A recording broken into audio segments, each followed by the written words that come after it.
안녕하세요. 대기업에서 로봇 기계업종 분석만 2,000개 이상 진행한 멘토 박태욱입니다. 자, 오늘은 해성 TPC 좀 보도록 할 건데, 해성 TPC가 최근에 반등이 좀 나왔습니다. 단기 반등 나온 이후에 이제 조정을 거치고 있는 국면인데, 이 조정이 이게 여러 가지 조정이 있습니다. 근데, 좀 조정 자체가 금일 기준으로 봤을 때는 좀 긍정적으로 해석이 좀 되고 있기 때문에 이 부분에 대해서 우리가 오늘 좀 자세히 말씀을 드릴 거고, 지수가 최근에 이제 좀 내려오는 모습을 보여줬는데, 지수 하락 대비에 이제 선방을 했다라고 볼 수가 있어요. 그래서 이 부분에 대해서도 좀 이야기하고, 그리고 단기적인 지지 라인, 그리고 돌파, 그리고 돌파 이후의 매물대에 대해서 오늘 자세히 이야기 나누는 시간 갖도록 하겠습니다.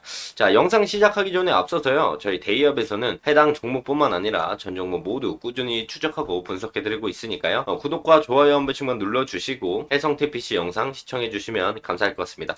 자, 바로 해성 TPC 본론으로 들어가서 볼 건데요. 자, 해성 TPC를 보면은 요 저점, 요 8,000원대를 찍고서 기술적인 반등이 나오는 자리로 확인되고 있고, 4월 5일 날에 좀 상승을 보여주고 이틀 동안 주가가 이제 내려가지 않는 위에서 조정을 좀 받아주는 모습을 보여주고 있습니다. 원래 조정이라는 게 강한 상승이 나온 뒤에 이런 식으로 이제 내려가는 가격 조정이 있고 옆으로 흘러가는 기간 조정이라는 게 있습니다. 대부분 가격 조정과 기간 조정을 거친 뒤에 다시 한번 상승을 보여주는 경우가 제일 많은데요. 여기서 이제 가격 조정을 받지 않고 옆으로 횡보하는 기간 조정만 나온다라는 거는 그만큼 매도세, 눌리는 매도세가 없다라는 이야기로 우리가 해석을 할 수가 있겠죠. 그래서 주가가 오르고 나서 원래 가격 조정과 다시 한번 올라가는 N자 패턴이 나오거나 주가가 올라가고 기간적인 조정과 가격적인 조정을 거치고 나서 올라가는 경우가 있어요. 이런 경우가 있는데 지금은 주가가 올라가고 옆으로 횡보하는 조정이 나온다라는 겁니다. 대부분 상승 이후에 옆으로 횡보하는 조정이 나온다라면 다시 한번 이렇게 올라가는 경우가 많이 있어요. 그래서 우리가 이런 부분들을 우리가 기술적으로 봤을 때 기대해 볼 수 있겠다 말씀을 드릴 수가 있겠고, 자, 그리고 해성 TPC를 보기 전에 앞서서 우리가 지수를 짧게 한번 보고 가면요. 자, 코스피는 위에서 잘 버텨주는 모습을 보여주고 있는데 코스닥이 많이 빠졌죠. 어제, 오늘, 그리고 이틀뿐만 아니라 거의 일주일 동안 주가가 많이 내려왔습니다. 지수 대비 6% 하락을 했는데 지수가 빠진 거에 비해 해성 TPC는 빠지지 않고 잘 버티고 있는 모습을 보여주고 있죠. 또 지수 대비에 선방하는 모습들도 우리가 긍정적으로 받아들일 수가 있겠다라고 해석을 할 수가 있어요. 그래서 우리가 수급적인 부분을 본다면 거의 일주일 동안 지수가 좀 빠졌는데 그런 거 대비해서 이제 외국인에 대한 수급들도 나쁘지 않게 들어왔고, 그리고 기관 쪽에 대한 매도세도 지수 하락 대비에 크게 나오지 않았다라는 긍정적인 부분들을 우리가 볼 수가 있겠죠. 그리고 추가적으로 우리가 단기적으로 볼 때 무엇을 봐야 하냐면 해성 TPC가 이 8,000원대에서 7,500원대에서 올라오는 모습을 보여주고 있죠.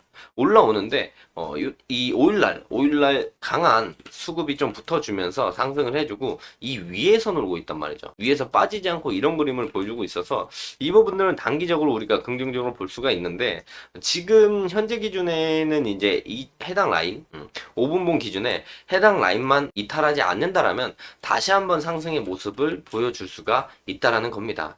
그리고 제일 첫 번째로 우리가 단기적으로 볼 때 이 만원대 라인, 심리적으로 저항 라인이 될 수 있고, 그 이전에 아래 꼬리를 많이 달았던 이 매물대 저항 라인이 만원대 라인을 돌파를 해주는 게 첫 번째 고비라고 볼 수가 있겠고, 이 만원을 돌파하고 난다라면 5분봉 기준에 고점들이 자꾸 낮아지는 이 추세의 상단부 11,000원 라인까지도 우리가 노려볼 만하다. 그래서 만원대 돌파하고 11,000원까지 볼 수 있겠고, 11,000원을 돌파한다면 단기적인 우하향하던 추세를 상단으로 돌파하는 거기 때문에 우리가 횡보 아니면 우상향을 좀 단기적으로 노려볼 수 있지 않을까 생각을 합니다. 그래서 이런 부분들을 일봉으로 봤을 때 이 만원대 라인, 6개월 장기평선의 저항 라인이 있는 이 만원대 라인을 돌파해 준다면 그 위에 우리가 60일선이 있는 11,000원 라인, 그리고 추세의 고점이 맞고 떨어지는 이 상단부까지 우리가 노려볼 수가 있다라고 말씀을 드릴 수가 있어요.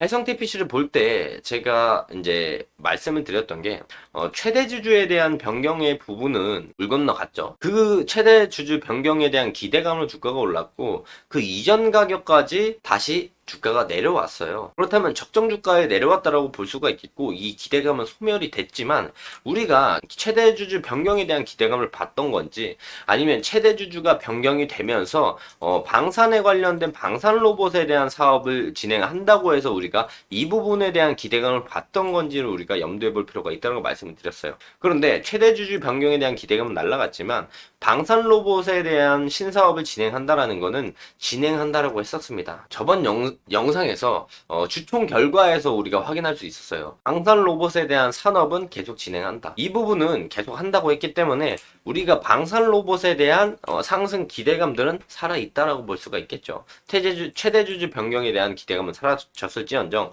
우리가 이 부분을 본 게 아니고 우리가 최대 주주 변경과 함께 방산 관련된 로봇 사업을 한다고 하는 게 메인이었잖아요. 근데 이건 아직 살아있기 때문에 이 살아있는 신산업에 대한 기대감들로 인해서 추가적인 상승 모멘텀을 우리가 기대해 볼 수는 있다라는 점을 우리가 참고해 볼 수가 있겠죠. 그래서 정리해서 말씀드리면 최대 주주 변경과 신사업에 대한 기대감으로 주가가 올랐고 그리고 나서 최대 주주 변경은 되지 않아서 실망 매물이 쏟아지면서 그 이전 우리가 기대감에 올라가기 그 이전 주가까지 내려온 모습을 볼 수가 있었습니다. 거기서 이제 추세 하단부와 기술적 반등 자리가 나오는 그 라인에서 반등이 나오기 시작을 했고 이 반등에 대한 부분들은 최대 주주 변경은 사라졌지만 대신 신사업에 대한 부분들은 진행을 한다고 했기 때문에 이 기대감이 살아있다라고 볼 수가 있겠죠.